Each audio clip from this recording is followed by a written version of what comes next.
All right, so let's do. Got it. Okay, so we'll get started here.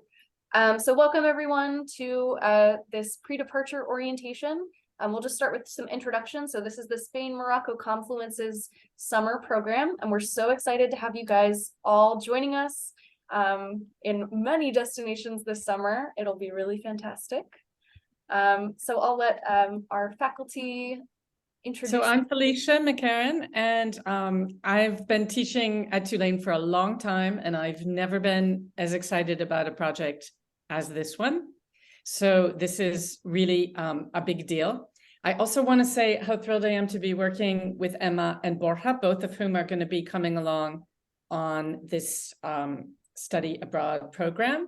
And we have a fourth partner who you will not meet today, who is our Moroccan partner, Ali Laishi, who has created the itinerary with me for the Morocco side of the program. He's my favorite collaborator because he's my husband, and we are the parents of a Tulane junior who is currently studying overseas. Borja? Hi, my name is Borja. I've been at Tulane for 6 years, and this is my first time doing a study abroad at Tulane. I did one last year, but with another institution, and I see some familiar faces here. You've taken class with me, and I mean, I'm excited to have you on board, and we're gonna have a wonderful time, and I'll talk a bit more about my classes later when Emma shows the slide. Nice to meet you all, and nice to see all the people that I know. And hello, my name is Emma Burkizo. I work in the Office of Study Abroad. I'm an advisor, and I'm also helping, support you guys through this summer program. So excited this will be my first time in Spain and Morocco, specifically. So I'll be in it with you guys. So definitely, I am here to support you as you go through it. I'm going through it with you, and I'm confident that we're gonna have a great summer together. All right. So just to overview kind of what we're going to talk about today. So we're going to go over the courses that you guys are taking, some expectations for the program. We'll get to know one another a little bit, talk about culture and the intercultural development inventory framework. So thinking about how we can grow our skills as bridges between cultures. Some program logistics. We'll go over basic itinerary. Things might change a little bit between now and the program start date, but just giving you a sense of what you're getting into. And then some next steps, thinking about, the next couple months, what that's going to look like. Right. Hopefully that sounds good to everybody.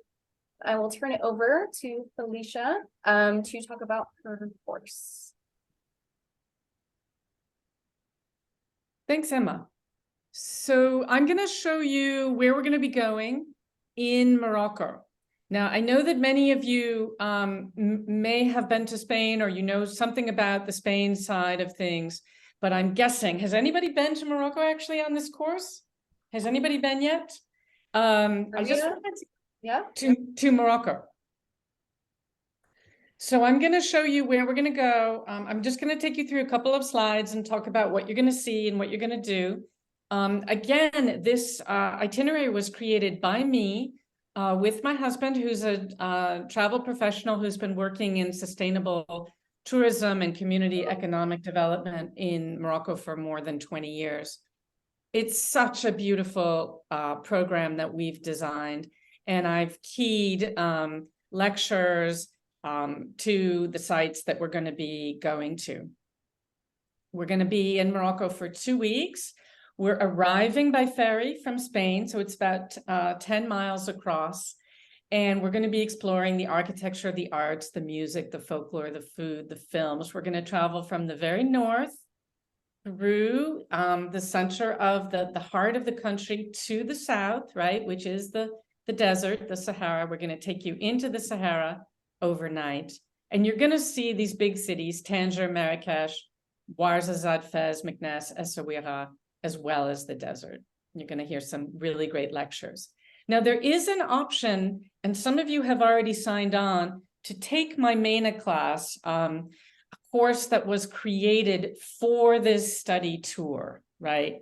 And those of you who are taking that class will be doing 3 credits of coursework. So in addition to the travel and the lectures, you're going to be doing some reading, which is key to the places that we're going to be going. So you're going to be reading about the trance music, the women's rights, tribal rights, Roman, Spanish, Jewish, French, history of Morocco. You're going to be doing really key readings. And I'll say a little bit more about the course in a minute. So let's take a look. Look at that Strait of Gibraltar. It's very, very close to Spain, right?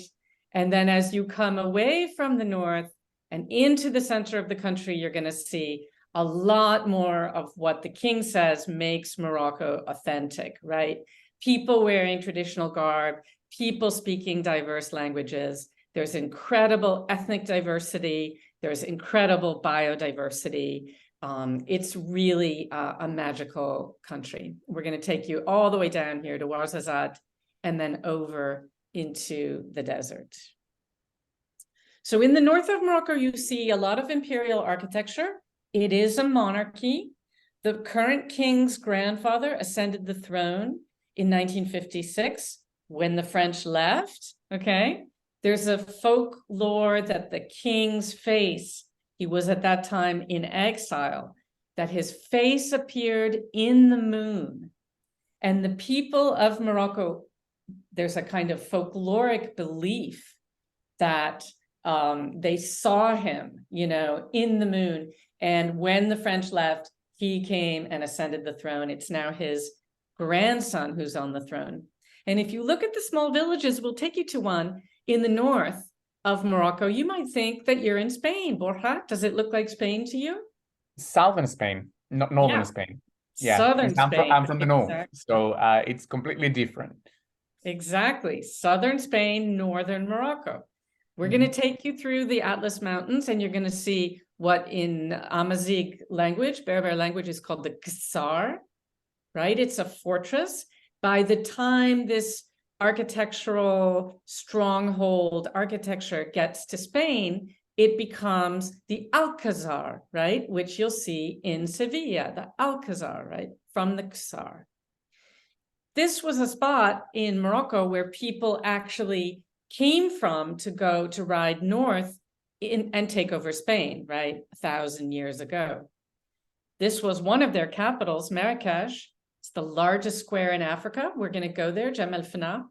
It's a UNESCO World Heritage Site. Every night, 300 restaurants pop up here. It's an incredible space. And if you look at the back of this slide, you see the Koutoubia Mosque, right? Which is an Almohad monument. It was the model for the Giralda in Sevilla. So you're going to see in Sevilla first, and then later in Marrakesh, what did these people build, right? What did they create across their empire? We're going to take you to the Atlantic coast, to a place called Essaouira. The Portuguese called it Mogador. Beautiful coast, beautiful architecture. It has a history of Gnawa music. This is music brought by Africans from East Africa, trance music. It has incredible Jewish history. It is now a kind of artist colony, artist refuge. It's a beautiful place. We're going to take you to the Ouarzazate Cinema Studios. I bet you've seen a movie that was filmed there, even if you don't know it was filmed there. It's also near a solar park, a new solar park that provides energy for the entire continent of Africa. And it's called Noor. Emma, do you know what Noor means? Is that light? Yes. Excellent. We're going to take you into the desert. Yes, it is beautiful. Yes, you will camp out there, but you will be very well looked after with a proper tent and everything you need, hygiene. Yes, there will be camels. Yes, you will learn to ride a camel. This is actually my husband, guys, wearing his traditional garb here and with the indigo shesh, right? And this is our son many years ago learning to ride a camel. So we have been preparing for you for many, many years. Okay, so I mentioned that I'm teaching a course in sync with our travel. You don't need to take the course. If you want to take Borja's 2 courses, it's fine. But if you're interested, you can shift over and take my course as one of your 2 courses. And it's taught in the Maymester format in the 2 weeks that we'll be in Morocco. There is 1 lecture before we go, and then there will be daily lectures on site. And the readings are key to what we'll be doing. You're going to do 2 short papers, and papers are due on days when there's no reading. So I've kind of worked it out for you to make it possible, right? To do these short papers. You're going to keep a travel journal that will be words, images, links, very much coming from the heart, coming from what you're seeing and doing in this beautiful country. You'll make a travel journal, and then you will give a presentation on the very last day based on your response to what you've seen and what you've done. And I just want to close out with a thought. So Moroccan culture is very different now from Spanish culture in some ways. So we're going to kind of be showing you the flip side, right? And I want you to think about opening your heart and opening your mind to something very different, right? The cocktail hour in Morocco is tea time, right? Doesn't involve alcohol. It's about the tea and about the delicious, fresh pastry. So you can shift those calories maybe away from the alcohol and towards something really, really delicious. It's also a very spiritual place, Morocco. It's a very tolerant place. You will not be judged. You will be very, very warmly welcomed. And so we want you to also think about welcoming Morocco into your own way of thinking, right? Opening up your eyes, opening up your ears, opening up your mind. You're really going to be impressed. You're really going to learn a lot. It's really going to be a transformative journey. That's what I wanted to show you. Thank you very much for that, Felicia. I know I am very excited for all we're gonna do. So I'll just go back and hopefully you guys can see my screen. So Felicia's course, the Morocco and Performance, so a lot of you have already signed up for this one. If you are interested in changing your course registration, that's fine. We're still a little flexible right now. But due to streamlining, the students who preference the French Moroccan film and literature will be placed in the Morocco and Performance course. Stay after if you have questions about that. We can talk through what that looks like. Yeah, happy to answer any questions. Yeah. All right, so I'll turn it over to Borja to talk about his Spanish courses and kind of the Spain context. Yes, so I'm going to be teaching 2 4,000 level classes. Okay, so I see Sophia and Claire that they're already taking a 4,000 level class with me. So these 2 classes count for your major in Spanish. Okay, the first class, a Spanish film. In theory, it is taught in English, but if you want to count it for credit, you write your papers in Spanish. Okay.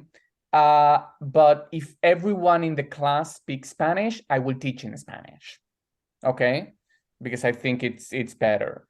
That class can be taken as 3280, which is the previous level to the 4,000 level class. But if you want to take it as a 4,000, I'm going to be teaching 3280 in the fall. So you can kind of jump to the 4,000s, and then you can take 3280 with me in the fall if you want. I think Alejandra is there. I can see her. Alejandra took a class with me last semester. Now she's taking culture. Maybe you want to take the 2 4,000s and then take 3280 with me in the fall if you want. And the 3280 in the fall will be in Spanish.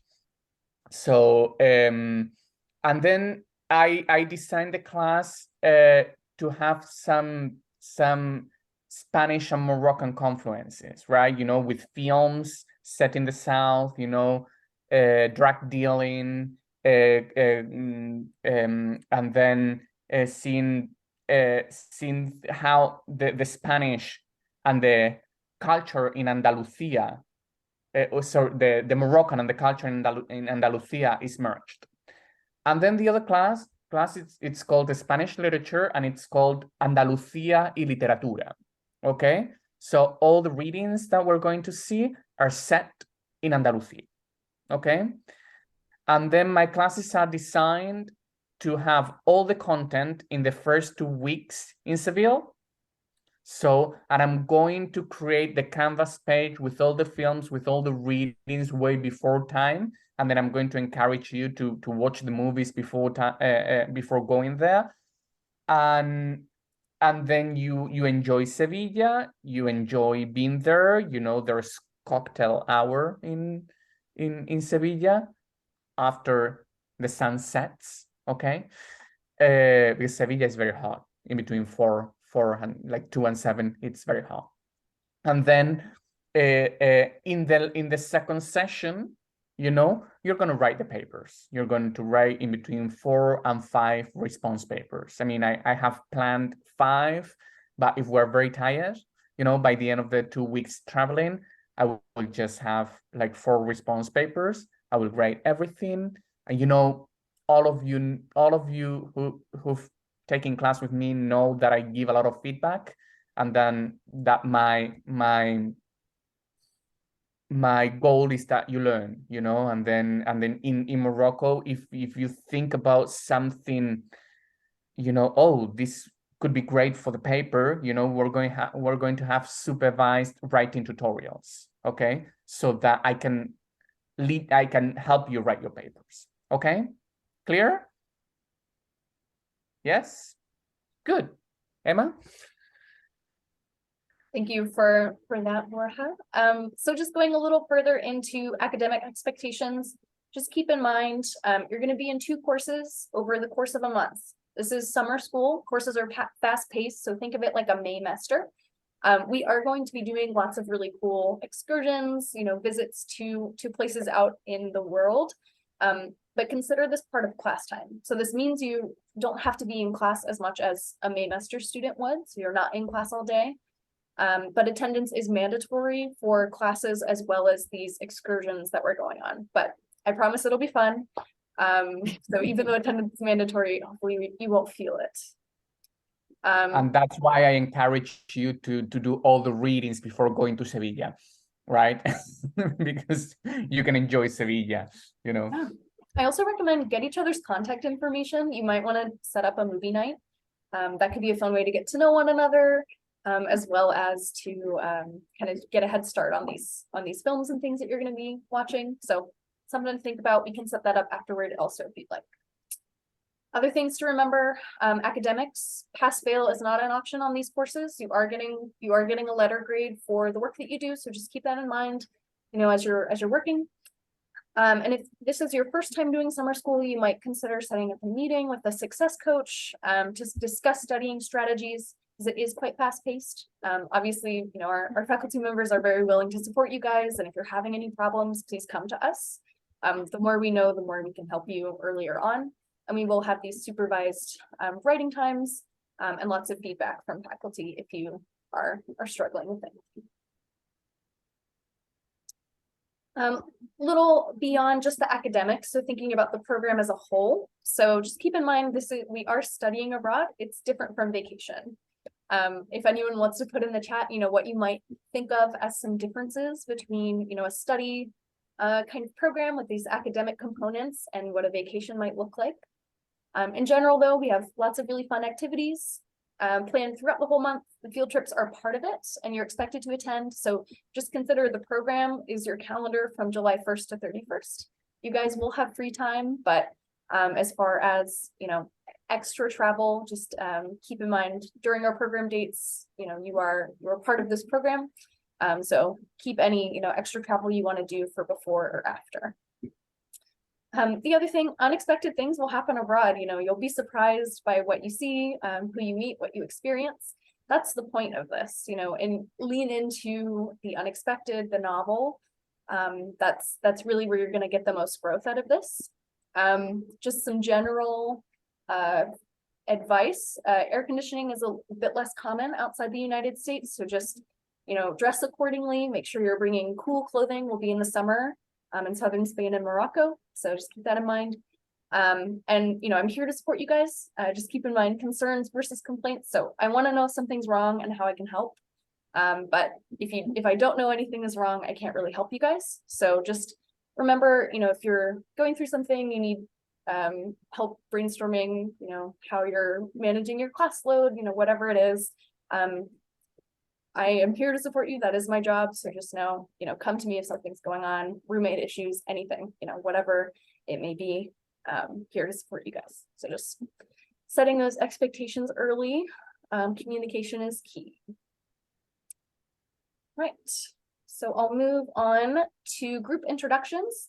So I'll give y'all a sec to kind of think about what you would say, but I'd like to get everybody, so you've met us, the faculty and staff, but what's your name? Where are you from? What do you study? What's your favorite part of being a Tulane student? And maybe some things that you're excited for or nervous about for the summer. So anybody can start, but I'd like to get everybody to introduce themselves. I know it's stressful, but no pressure here. Let's see, who can I call on? Unless someone wants to just unmute. How about? Yeah, go for it. I'm Olivia Shackelford. I'm from Arlington, Virginia. I'm a Spanish major in Latin American studies. My favorite part of being a Tulane student is like sharing my love of New Orleans with other people. I think I've met like a lot of cool and interesting people here. And I'm most excited to go to Morocco because I've never been, and I'm least excited for the heat because I know it's going to be really hot. Mostly AC though in Morocco. You might not find it all over Spain, but you'll have AC to sleep in Morocco. So Seville as well. If we were in the north where it stays in the lowest 70s throughout the whole summer, we don't have AC there. But in the south, it's common. So Oshak, don't worry, you'll be fine. Right. Who's next? I can go next. Go for it. I'm Megan, and I'm from Ohio. I'm a junior and I'm studying exercise science with a Spanish minor. My favorite part of being in Tulane is probably being in New Orleans. I really love the city, and I'm really excited to go to Spain for the first time because I've never been there before. Probably least excited for the long flights because they're really not my favorite. I feel you there. I don't love to fly either, but the reward. Fly from Boston. It's the shortest. Point. Boston, Madrid. Anybody else? I can go next. I'm Glenn. I'm from Los Angeles, and I'm a freshman, and I'm majoring in political science. I'm the most thing I'm excited about for like being here at Tulane, just like being in the city. I love being in diverse places. It's like a really fun thing to learn about new cultures, and that's also what I'm like also most excited about for this trip is to learn more, especially about Spain because my mom is from Spain, and so I'm really excited to kind of like see this place that is a bit of like a heritage thing, sort of. Least excited, probably the same thing. I don't like long flights. They're really cramped and kind of annoying, but yeah.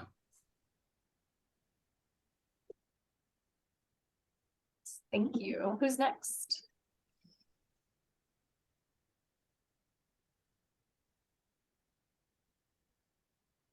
I can go next. Well, my name is Maria. I am actually from Spain, but I moved here 7 years ago, so I live in New Orleans now. I'm studying international relations and philosophy with a film studies minor. My favorite part of being a Tulane student is honestly being in the city of New Orleans and just getting to explore with friends and stuff. I really love the city with like all my heart. I'm most excited for the summer to explore Morocco. Especially the Sahara Desert thing is crazy to me, so I'm very, very much looking forward to that. Least excited, I also hate long flights. So I'll just have to get accustomed to that in my brain, but yeah. Felicia, I guess we're used to it, right? You know, guys, I hate it too, but I've been doing it for so long that now when I get on the plane, I dream about how wonderful it's going to be when I get down, and just project yourself forward. You'll be fine. Yeah, I always like to journal on a long flight, like anything I'm kind of worried about or excited for. It helps me kind of center myself.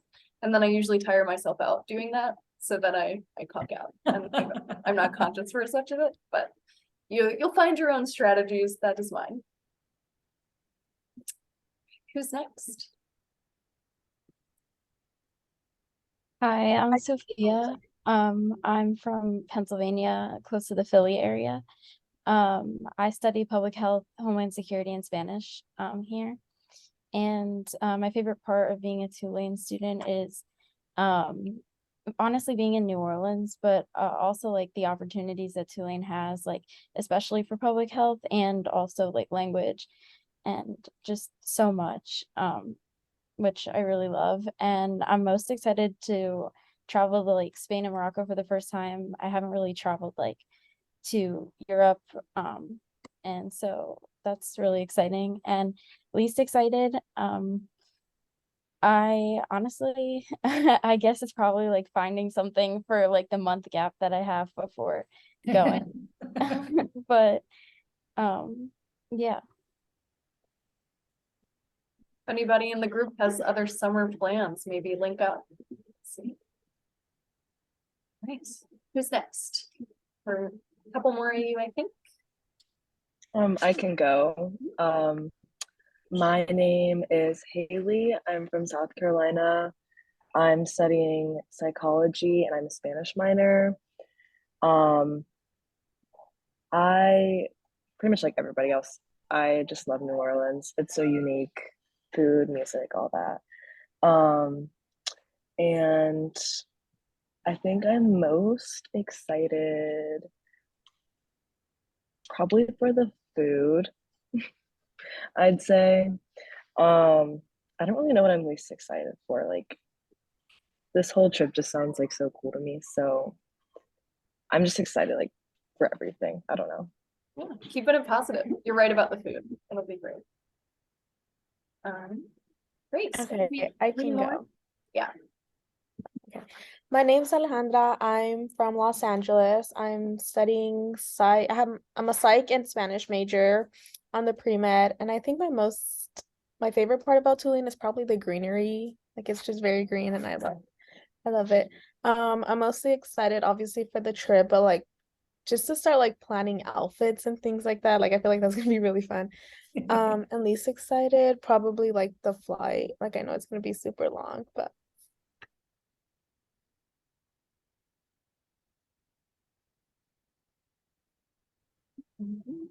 Thank you. And if anybody has fashion tips, maybe we'll have a Definitely do. swap or something. Yeah. We can go through that in a little bit. All right. I think two more people haven't spoken. Claire, dale, Claire. I'm Claire. I'm a junior. I'm from Minneapolis, and at Tulane, I'm double majoring in English and Spanish, and I have a SLAM minor. And then my favorite part of being a Tulane student is just like everybody else, I love the city. I'm so grateful that I get to be here for 4 or 5 years. And then I'm most excited just for the summer, just because I've never been to Europe before. So to get to expand my worldview. And then I'm least excited for the heat because I'm a baby. I can't deal with the heat at all. Yes, we will definitely talk about some strategies to adapt to that. I know it's a bit of a challenge. For those of you who've been in New Orleans in the summer, you probably have some idea, but yeah. It's worse. New Orleans is worse in the summer than Seville. There you go. So if you've Yes. been in New Orleans in the summer, you're ready. All right. One more person, I believe, hasn't gone. I'm Emma. I'm from Kansas City. And I'm a junior and I study public health, international development, and Spanish. And I think my favorite part of being a Tulane student is being in New Orleans and just all the experiences that come with that, and knowing that it's just so completely different than the experience I had prior to being in college. And I think I'm just most excited for this summer. I've never been to Europe. And I've been hearing about Spain ever since like elementary school when I began Spanish. So kind of finally getting to like put the study with the actual is really, really exciting for me. And then least excited, probably the heat, but also just like more just like the general nerves of, traveling internationally. But I'm excited for it. Awesome. Well, thank you everybody for sharing. Hopefully everyone got to speak. If you didn't, speak up now. Okay. And Claire put in the chat, so she made a group me for you guys. I totally encourage you, join that, get to know one another. We don't have to be involved with all of it. So, and if you have any questions about that kind of stuff, you can reach out to me, but it seems like Claire's taking the lead on that one. All right. So next up, just talking a little bit about, what is culture? So thinking about culture as an iceberg, I think is a really nice metaphor. So there's parts that you see above the surface, but the stuff that, the part of the iceberg that really rocked the Titanic was the stuff below the surface. So there's kind of deeper things to think about as we're kind of exploring, other parts of the world, other cultures. So thinking about, visible and non-visible aspects. So I'll just give you guys, I'll put this in the chat. This poll everywhere. Now I've probably messed up my screen share. Putting this in the chat. So just type real quick in this poll everywhere, you put in your name, and then let me know, what do you think of when you think of Spain and Morocco? And I'm gonna share my screen. If you're having problems with it, you can just shout it out, but hopefully this will work. Fingers crossed. I'm gonna present that. Okay, so they should be popping up once you're able to type it in, but just getting, what are your expectations? What are you thinking about when you're entering this program? And if you're having any problems, just let me know. You can abandon this if it doesn't work.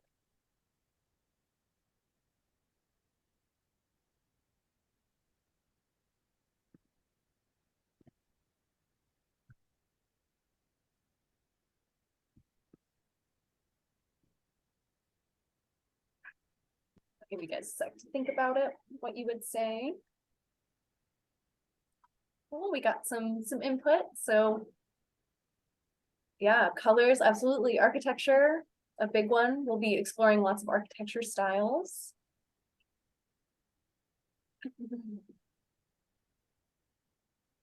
All right, so we got some fun stuff going on here. Tapas for sure. We'll get to experience lots of food, landscapes, all kinds of stuff. So great. You guys are totally thinking about all kinds of stuff for Spain and Morocco. You'll notice though, a lot of these are the more visible aspects of culture. So part of what we're going to challenge when you are abroad is kind of thinking deeper, thinking about, methods of behavior, how people interact, what relationships look like, some of the deeper stuff that you may not know going in. So definitely a great input, guys. We'll get to explore a lot of this stuff through the courses and through our time. So yeah, awesome. Thanks for participating. It's a fun little tech moment. Let me see if I can go back to my screen. Yes, I can. Hooray. Okay. So just going a little further into this iceberg concept of culture. So some surface examples are things like food, which you guys talked about, dress, music, art, literature, language, celebration. So like, what do these really big, obvious aspects of culture look like? These are probably what we're going to have the easiest access to. We're not there very long, so we're going to try to get you guys as deep into it, talking to people as we can, but knowing that that surface level culture is just the beginning of your studies as kind of these cultural communicator detective folks. But just keep in mind there's things that are deeper that you may not even be aware of as you're going in. And so when you're interacting with people, if you have a strange interaction, you don't know what to make of it, there might be some things that are a little bit deeper going on culturally that might be happening. So if we'll be there to guide you through this process. And Felicia and Borja are going to be really great guides as we're getting to know, what the cultures of Spain and Morocco are.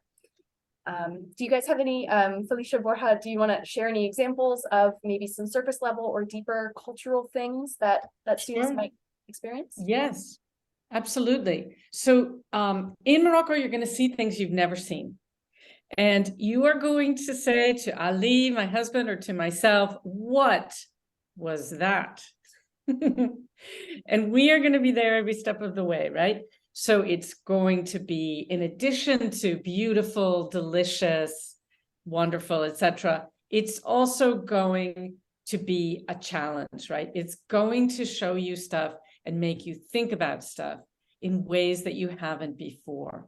I think that's kind of one of the most interesting things about it. You're going to get very close to maybe something that's very, very ancient, right? Maybe a simpler way of being in the world, right? And at the same time, you're going to see modernity, a young generation speaking English, using the internet, etc. So you're going to get this kind of amazing opening onto how does that work in other places in the world. A quick note about behavior that kind of Emma's iceberg raises for me. So I like to think not of the menacing, lurking part of the iceberg under the water, but more like we're taking you into this incredible space that most people don't get to go to, right? That most people don't get to see.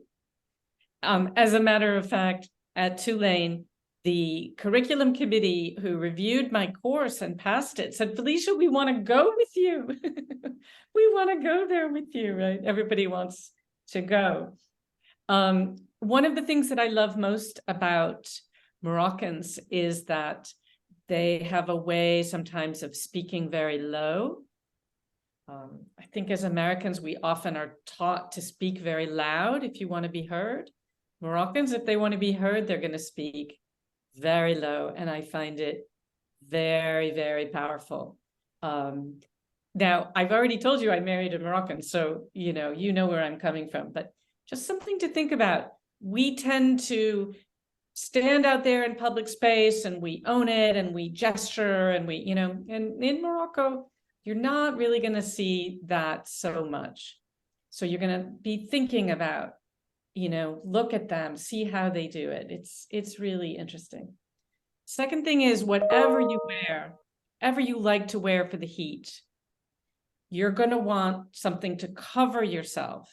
It's the best protection against the sun and against the heat. I always bring a big, big shawl, a very light one, a big scarf, a big shawl. It can do all kinds of things for you. It could be like a pareo, whatever it is. And if you don't have one, it's no problem, because in Morocco, it's very easy to buy one, okay? Not expensive. So that would be my #1 survival technique. We borrow from the nomads. It's a big shawl. It could become a turban, a hat, a scarf, a mask, right? It can keep you warm. It can keep you cool. It can protect you in many ways. Borja? So Spain, I guess I heard Maria is from Spain as well. She can help me here. Where are you from, Maria? So I'm kind of all over the place. I was born in Mallorca, but my dad is actually from Cadiz. Well, a town by Cadiz. And so it's kind of like, but I grew up in Madrid. So it's weird, but I'm kind of all over in there. Well, my family are from Madrid, but I grew up in Asturias because my father was sent there because of work, And yes, so I'm not used to the heat either. So I don't know why I live in New Orleans. Probably because I love the city.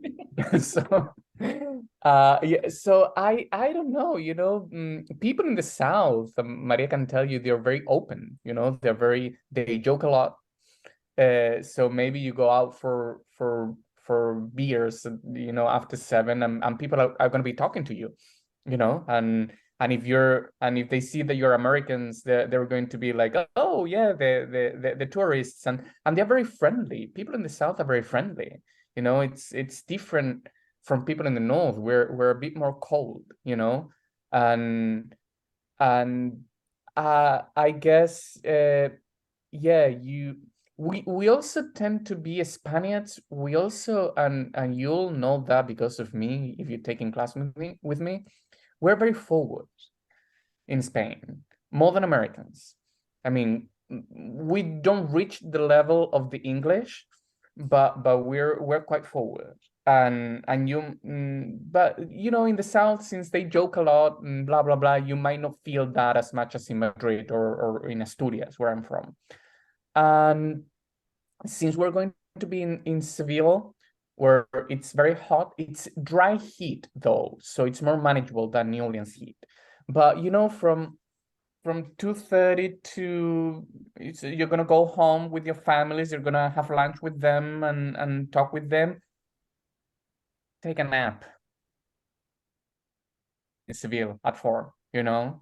So get into the culture, take a nap.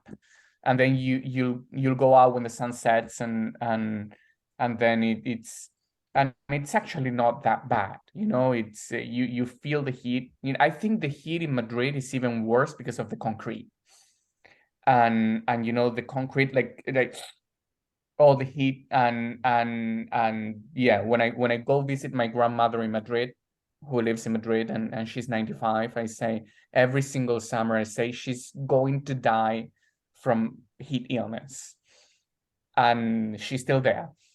And you'll know that I say that she's going to come to my funeral because she's phenomenal. But you know, the heat, yeah. And I don't know, and get into the culture, you know, visit places, and we're going to see and get used to the accent, which is different from what I speak, you know. But you know, it'll be fun, and you know, culture. I mean, whatever you need, you know, if you need to go to the hospital, for example, and you need an interpreter, I'll go with you, for example, you know, and things like that. But you know, Emma. Yeah, just you guys, you know, we're here to take care of you, to usher you through this. So hopefully it's going to be accessible for you guys. And you know, anytime you guys have questions, you can email me on site. You'll have my phone number, WhatsApp, so we'll be always around. Yeah. So we can move on a little bit. So I just want to introduce this. We're not going to go too deep into it for time's sake, but thinking about, you know, think of yourselves as cultural detectives here. We're going to be meeting a lot of people, going a lot of places, experiencing a lot of new stuff. So just part of thinking about this in your, you know, overall growth as an intercultural communicator. So going from, you know, the far end of this intercultural development continuum is just a model to think about, you know, your development. So on one end, you're kind of in a monocultural mindset. So, you know, thinking that, which I'm hoping a lot of you guys are beyond at this point, but, you know, that there's only one culture, we're all humans, we're all the same. Moving into, you know, being aware of differences in culture, but maybe feeling some judgment. So that's kind of that polarization stage. So, oh my gosh, siesta in Spain is so amazing. I hate Americans for making us work in the afternoons, or the opposite. Maybe I hate that everything's closed. You know, there's good and bad with difference, but really kind of moving to being able to see difference as for what it is, just something that's different, and that's maybe exciting, but maybe not ascribing the morality to it, I guess, as much, or the judgment. And then with our ultimate goal, you know, maybe not this summer, but for your long development of really being able to put yourself in different cultural contexts, adapt, kind of be a bridge between cultures. So that's what we hope for all of you. So hopefully this will help in your journey, but just keep in mind, you know, our goal is to just get you a little further along.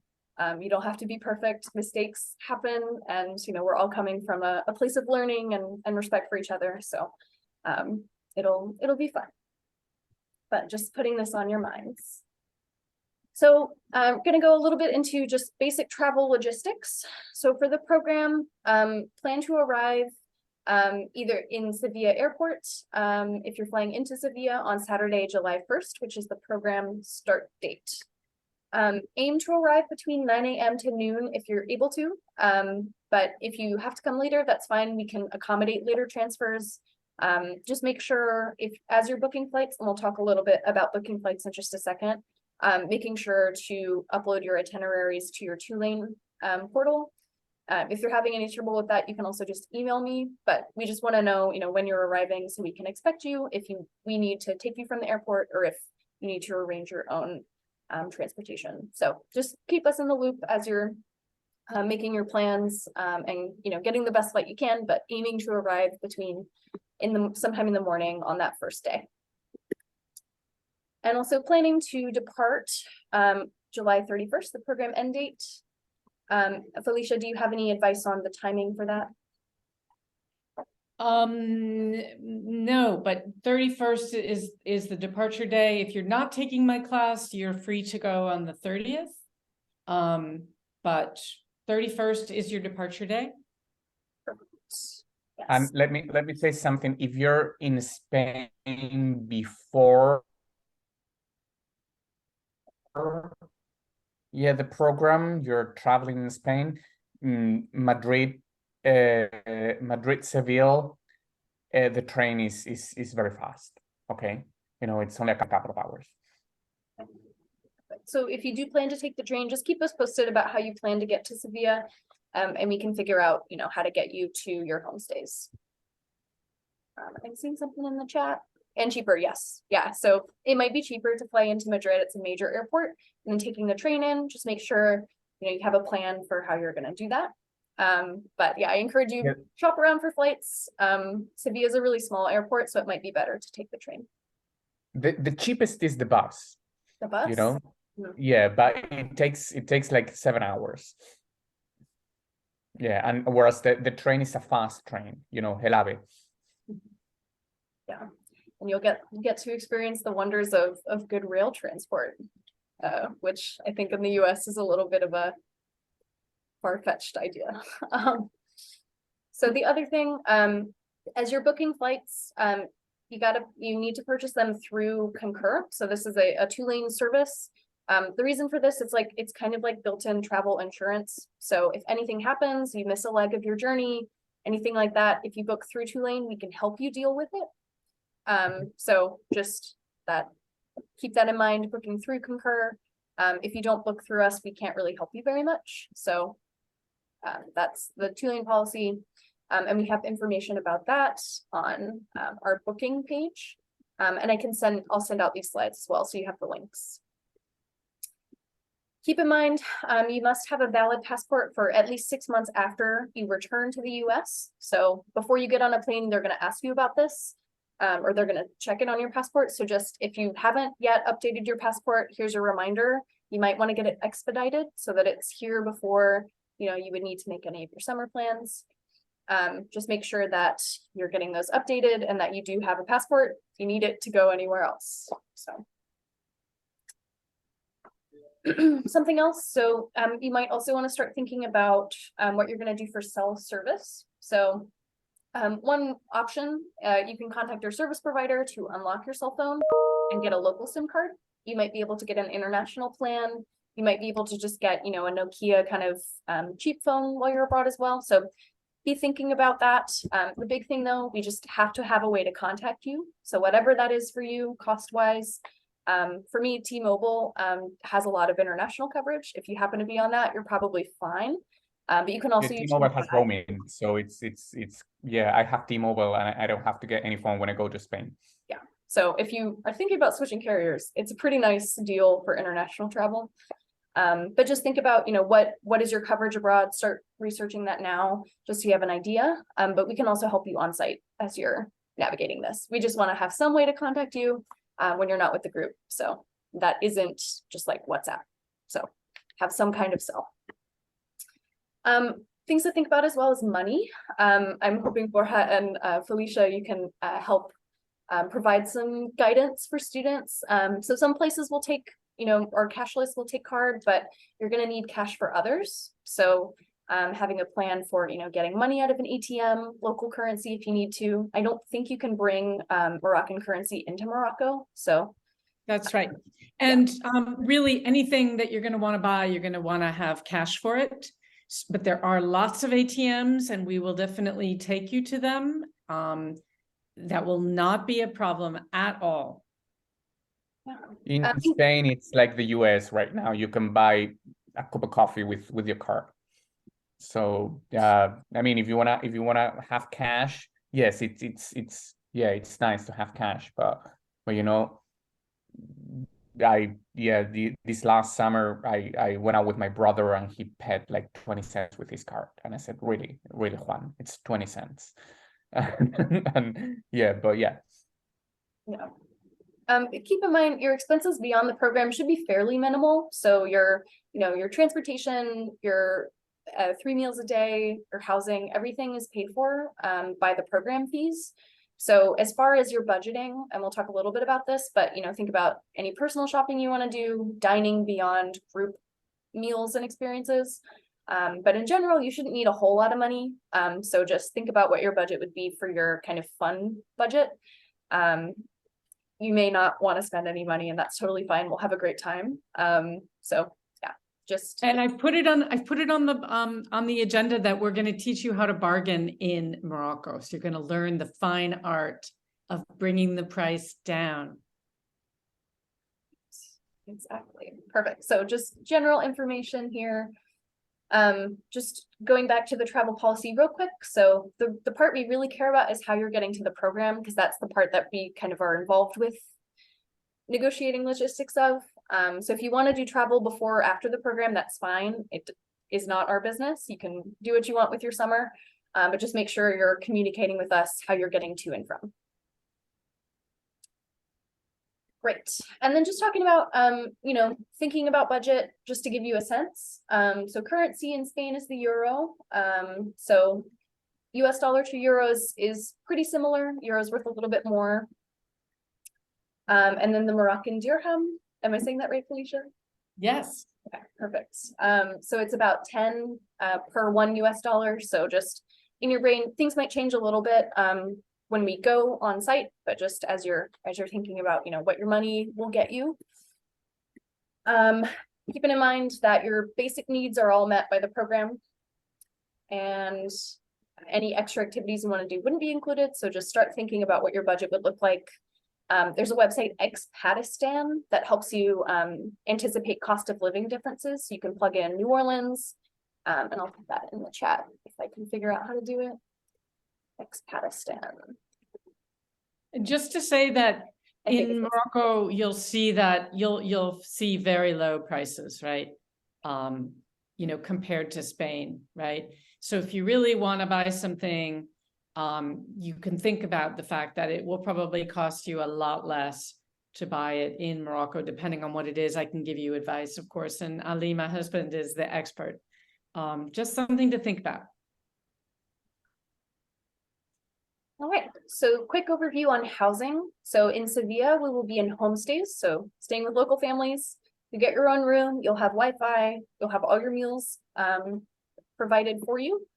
So being able to eat in the homestays, it'll be a really cool opportunity as well for those of you who are practicing Spanish. You'll get to practice that with the families and really get a sense of what Spanish what Spaniards are like as far as eating practices, those kinds of things. So it'll be a great experience. And then we'll have double room hotels on our weekend visits. So we have a couple 2 weekend visits in Spain that we'll have double rooms for. So you'll have a roommate for that. The hotels are nice. Each time it's just one night, right? So it's a Saturday night in Granada, and then it's just the one night in Cadiz before we take the ferry to Morocco. And then in Morocco, we'll be in a variety of lodging, mostly hotels, and a riad, as well as a night in a desert camp. So we'll have a lot of different housing experiences, but they'll all be really nice. So. And you will always have shower and bathroom, so nothing to worry about. If you're not a camper, please don't freak out. Yeah. glamping. I'm the world's worst camper, and I've been in the Sahara many times, so I can tell you. Yes. That's kind of general housing, and specifics, you know, we'll be getting you more information closer to the program start date. All right, so just basic, you know, day in the life. We don't have to go into this too much, but you'll have morning classes in Sevilla. Keep in mind that kind of the whole city pretty much shuts down in the afternoon. It'll be very hot, so you're going to want to go inside. You'll have dinner either with your host family or we'll have it as a group. And then we'll do some group evening activities a couple nights a week. So things like walking tours, museum visits. We'll see a flamenco show in Sevilla. So we're going to have things to do, but you will also have some free time to explore Sevilla. And then as well as those weekend trips, you might want to bring like a bag or something to put your overnight stuff in. But those will just be like one night overnight trips. Sevilla. Or Seville, doesn't matter, either one. So Borja, I know you talked about this a little bit. Do you have anything else you want to share about students adjusting to this schedule? I'm reading. Yeah, no, it's yeah, you can take a nap and or yeah, and yeah, yeah, the heat can be very up to 100 degrees, but it's dry, you know. I went to Seville. The only time I've been to Seville was in August, and I thought I was going to die because I'm from the north, and we have Celtic blood there, and it wasn't that bad. I said, oh no, that's all right, you know. And you can always go in between 2 and 5. You can always go to a museum and enjoy the AC of the museum, or the Alcázar, for example, which is beautiful, and or you know, or El Archivo de Indias, that you can where all the colonial texts, the archive of the colonial texts is in El Archivo de Indias in Seville, and yeah, I mean, and or go to the pool, you know, swimming pool. I've been told we have access to a pool, so I'm hoping this is true. Everybody, have some pool parties. All right, so just keep in mind, little different schedule. It'll be really fun though. And just, we've already gone through a lot of the Morocco experience. I just wanted to show my fun little, we're taking the ferry. We're going to be seafarers. Great. We've talked about some of this, some tea service. I don't know if you want to elaborate on anything, Felicia. We can always come back to these topics too. It looks good, Emma. Just very quickly, the big day for prayer in Morocco is Friday, the Friday noon prayer. It can be around 2 or so in the summertime. And so, yeah, some things do close down, but they reopen. Businesses tend to be open really late. It's a lot like Spain, you know, dinner is late, things are open late. Just, you know, you're not going to find alcohol everywhere, right? And you might want to kind of rethink, you know, about when and where you're going to be looking for alcohol. It's definitely going to be there. That's different from Spain, because Very different from Spain, where they will feed it to you for breakfast. That's right. Just something to think about. And you know, we'll definitely go more into this as well as we're on site. You'll get a sense for what the culture is like too. And so Felicia already went through the itinerary, so I'm just going to show you some pictures. So this is Chefchaouen. Am I saying this right? Yeah. All right. Yes. So Blue City. We're gonna be in the mountains, in some valleys. You know, we're gonna go all over. It'll be awesome. And you know, camping. And we'll get to go to the beach. So we're gonna experience pretty much every biome we can. And then it'll be really fun. It's actually cold at this in Essaouira. It's much cooler than everywhere else. So you will actually need a shirt, a long sleeve shirt, or a scarf or something. And if you swim, you have to like cold water. I'm just saying, at this particular place. It's North Atlantic, so it's cold water. And we'll be developing a packing list, so some suggestions as we get closer to the program start date. So don't worry too much yet. You got lots of time to figure this stuff out. And just as a general, I know a lot of you guys are Spanish majors and minors, so you're probably a little bit familiar. For those of you who aren't, just make sure that you're, learning a little bit. There will be people who speak English, and, we'll have a whole group of folks who can help us get around. But for those of us who are maybe a little less fluent, I recommend, Duolingo, watch some movies in Spanish, or, think about how you're gonna kind of get acclimated. But just having some basic phrases under your belt, some, hola, adios, your basic, pardon me, those kinds of things. Just having those ready, practicing those is a good advice for just getting around a new place. And then same thing, so thinking about language in Morocco. So the main languages, so Moroccan Arabic, or Darija, is the primary language spoken. About a third of Moroccans also speak French, so it's a very multilingual society, and code switching is very common. So you'll see people having conversations in multiple languages within the same conversation, so that's normal. And honestly makes it a little bit easier, I think, to interact with people. So, but we'll have guides and help through it. And I'll send you guys the slides. I have some videos that I found were helpful, just to practice, hearing people speak, mimicking that speech too. But my recommendation, just get some basic, 10 phrases that you're comfortable with. It'll go a long way when we're interacting with locals. I don't know, Felicia, if you have any advice on this. Looking good, Emma. Okay. Well, but I'll give you guys these, we can practice. Yeah. And just keep in mind, a cool thing about Moroccan Arabic, there are some Spanish words in it too. So those of you who are studying Spanish, you might find some familiar words, even if you're just listening to Arabic. So that'll hopefully be fun for you guys. Quickly going over some health things. So you'll have health insurance. You'll be covered by something called iNext insurance, and we'll get more information to you as we get closer to the start date. So you will have insurance. You can go to the doctor. We can help you figure out what that looks like on site if you need it. But if you are having any health problems, please get them seen to. We're there for a month. We want to protect our health. You might want to research local conditions that may complicate your health issues. So, if you have asthma or, other things that might be, or allergies or things, you might want to think about what that looks like abroad, and if you could bring whatever those medications are. Also plan to, how are you going to stay in touch with your physician if you need them? That kind of thing. Just start thinking proactively about what your health needs are.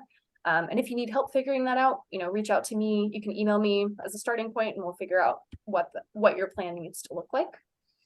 The big thing, you want to review what medications that you would need.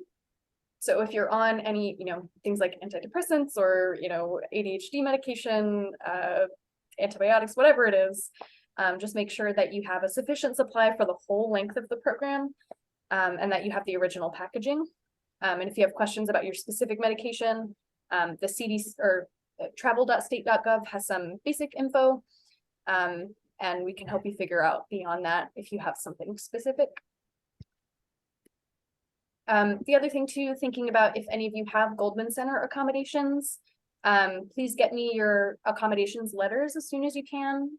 We'll do our best to get any of your needs met, but you might also want to think about if your accommodations would need to change while you're abroad, especially, so academic ones for sure, but if you think you would have any living accommodations, whether it's a diet thing or, something, just make sure to keep me in the loop. The more I know, the more I can help you. Can I just quickly ask, is anybody vegetarian here? I am actually. And is anybody vegan? Okay, so we have vegetarian, but no vegan. Okay. And I could be flexitarian on this if I'm no problem. We're gonna look after you. Yes, I'm excited for couscous. So it's gonna be good. Yes. But yeah, so just keep those in mind. If you want to talk offline about any of these things, that's also fine. I know it's a big group. So just keep in mind, if you think of anything later on, just please loop me in. I can't help if I don't know. Another safety thing. So before you go, I encourage you to enroll in what's called STEP. This is run through the Department of State. It's a free service. It basically just means you're registering yourself as being in the country that you are in so that the US Embassy knows that you're there. So if you have any issues that come up or are for some reason detained, we hope none of that will happen on in this group. We're a great group. You know, any political unrest, things like that, it's good to have, you know, the embassy know that you exist. If you're a citizen of another country, I encourage you as well to register with whatever your home country is. But just make sure that, you know, you're in contact with whatever your local embassy would be. But for US citizens, it would be STEP, so this enrollment program, and residents too, I believe. So just to touch on kind of discipline and local laws. So, you know, you're required to comply with two-lane rules. We're on a two-lane program, including the honor code and student conduct. So make sure, you know, you're operating the same way you would be in New Orleans as far as academic honesty, those kinds of things, as well as conduct, the way you treat each other. We're still going to treat each other with, you know, the respect and the same way that we would here. But the other thing to keep in mind, there's other levels to this. So in Sevilla in Spain, we'll be with a study abroad company CIEE. They're helping manage the Spain portion. And when we're in Morocco, we'll be with Lychee Tours. Their rules are also important. They're there for a reason. So make sure that you're complying with what they recommend. And lastly, the third level to this, and I know it's a lot to think about, but the laws of where you're going. So if you are arrested while you are abroad, there's not much we can do other than call the embassy to call your parents and send you magazines. So just make sure that you're aware of local laws. You might want to start doing some research ahead of time, but making sure that you're kind of behaving as the locals would and don't get arrested. That's my plea to you guys. So follow local laws. So some homework for next time, and we'll have some space for questions as well, but you know, practice in Spanish or Darija if you have some time in the next couple months. It'll really help you go a long way. Start researching on your own. So think about, start looking into Spanish and Moroccan culture, maybe find some things that you think are interesting. Next time we can talk about it. And if you have any accommodations or dietary needs, anything like that, please send that my way so that I know as soon as you can. And just make sure if you aren't already registered for courses, I think most of you are, or if you want to make any changes, please do that now. Make sure you've confirmed, like signed your confirmation within your account. Withdrawal policy document. And then once you have booked your flights, please submit your summer travel information. So flight itinerary, info, need to know when you're getting there, how you're getting there, how you're leaving. So just make sure you're following these things, but we'll meet again, hopefully in the week of April 18th. I'll hopefully get you guys the confirmed date as long as that works for all of us. We can do it again, same time, April 18th. Should be a Tuesday as well. After spring break. So you'll have some time to kind of digest, think about things, and then we'll kind of get going a little more with more specific stuff. So I'll leave some space for questions if anyone has them. You can just unmute if you'd like, or put in the chat.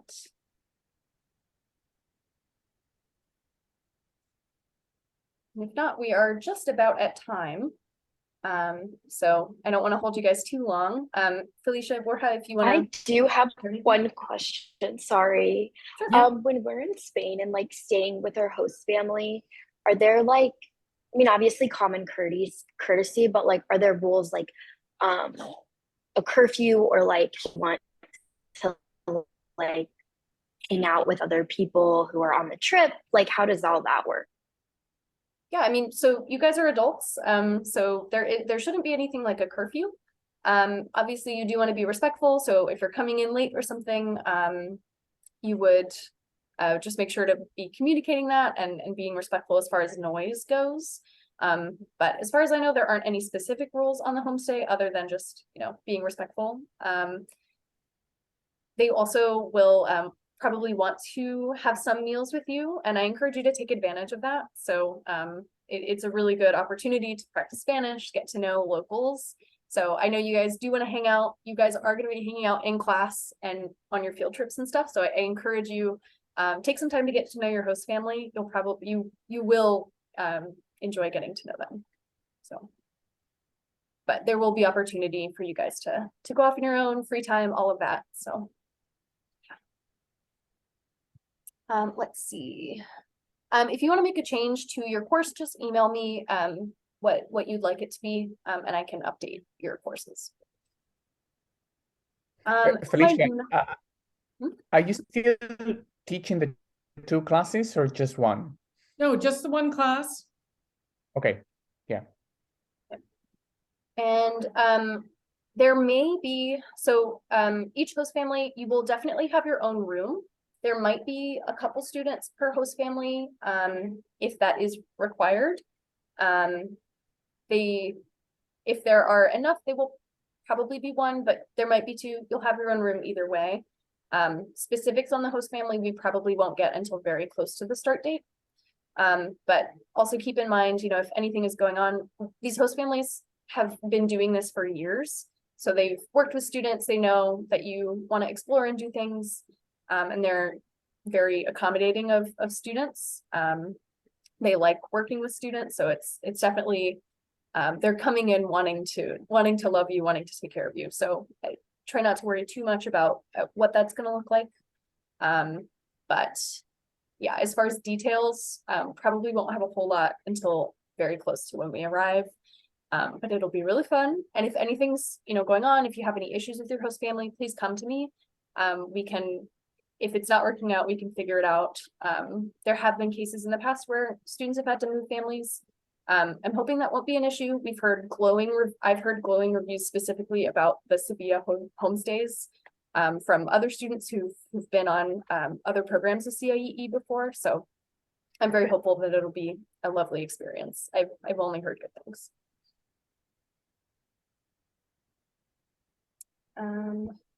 Yeah, classes in Spain in the CIEE Center. Yeah, so Felicia's responded to those. Anything else you guys can think of right now?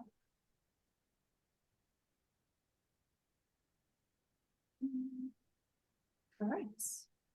Thank you, Emma. It's been so great to meet everybody. I know we gave you lots of information. Think about it, something to dream about, and we're going to meet again soon. It was lovely to meet you guys. And I think Sophia, you wanted to stay? We can talk. Thank you. I'm kind of short on time, if that's okay. So can I, you said you have availability tomorrow morning? Yes. Yeah, we can Okay. talk. Do you have a time like for a Zoom? So it would be the same Zoom link. I can email it to you. Anytime between like 8 and 1, I can probably meet with you. Just let me know ahead of time so I can plan to be available. Thank you. Yeah, no problem. Bye. Take care. Great. All right. How do you guys feel? Emma, A+ for you. Okay. Hooray. Yeah. A+ for you too. Thanks. Yes. And A+ for you too, Felicia. No, good job, everybody. I think My part of the job is very easy. I show them pictures of Morocco and everyone's like, take me there, right? It's obvious.